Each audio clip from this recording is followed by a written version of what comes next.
大家好，这里是花花世界的频道。花花之前做过沙漠玫瑰的养护，以及怎么给沙漠玫瑰制作八爪根。很多粉丝对沙漠玫瑰养护都存在一些误区，所以今天我们继续说一下沙漠玫瑰养护常见的问题。移盆后根在外面。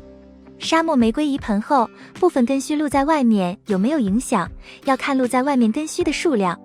要是只有少量根须露在外面，绝大部分根须都埋在盆土里面，可以视为没有什么影响，沙漠玫瑰还是能正常扶盆生长。要是大量根须露在外面，是有影响的，会导致沙漠玫瑰难扶盆，逐渐黄叶甚至整株枯死。和其他植物一样，沙漠玫瑰根系和枝叶之间有着对应关系，每条根系都有需要滋养的枝叶，根系一旦出问题，枝叶也就会跟着出问题。所以我们在养沙漠玫瑰的时候，会出现某些枝条上的叶子发黄，而某些枝条上的叶子依旧翠绿健康的现象，主要就是叶子有问题的那些枝条对应的根系腐烂了，不能正常将养分水分输送给它们，导致它们失养发黄。虽然沙漠玫瑰根系和枝叶之间有着对应关系，并不是绝对对应，在某些枝叶对应的那些根系出问题以后，会有别的根系给它们输送养分水分。但别的根系并不是把滋养的重点放在它们身上，只是先满足自己滋养的枝叶需求以后，分给它们一杯羹。要是出问题的根系少，需要滋养的枝叶少，别的根系分过来的养分水分足够它们生长，那就不会出问题，依旧能呈现出健康的样子。反之，要是出问题的根系多，需要滋养的枝叶多，别的根系分过来的养分水分只是杯水车薪，那么枝叶就会发黄脱落。要是你觉得上面这段话难理解，那我举个例子，你家邻居家的孩子还小，不能自食其力，父母忽然不在了，你可能会给他们一点吃的，避免饿死。要是邻居家只有一个孩子，你在自家人吃饱的情况下，会分给邻居家孩子，让他也能吃饱。但要是邻居家有7、8个孩子，你就算会救济，人太多也救济不过来，这个时候邻居家的孩子就可能会挨饿，甚至饿死。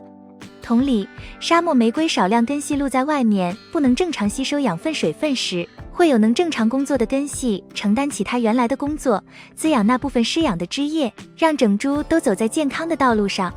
但要是沙漠玫瑰大量根系露在外面，不能正常工作，能工作的根系太少，吸收的养分水分有限，就会导致失养的枝叶继续失养，最终发黄干枯。因此，沙漠玫瑰移盆以后，根须露在外面有没有影响，还是要看露在外面的多不多。要是不多，那就没什么问题，养一段时间扶盆以后，会长出新根替代露在外面的那些根系，一切又能恢复如初。要是露在外面的根系比较多，那就不利于扶盆，很可能新根还没有长出来，植株就逐渐发黄枯死。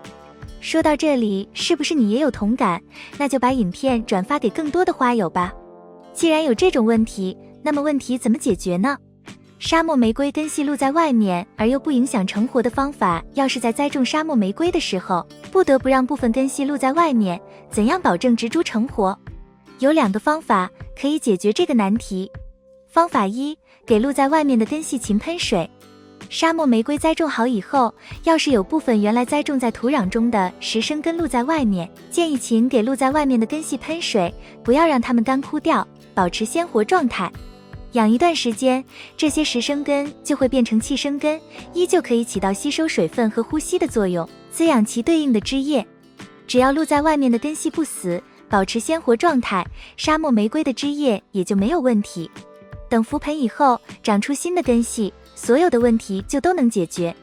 方法2，让露在外面的根系根尖接触到土壤。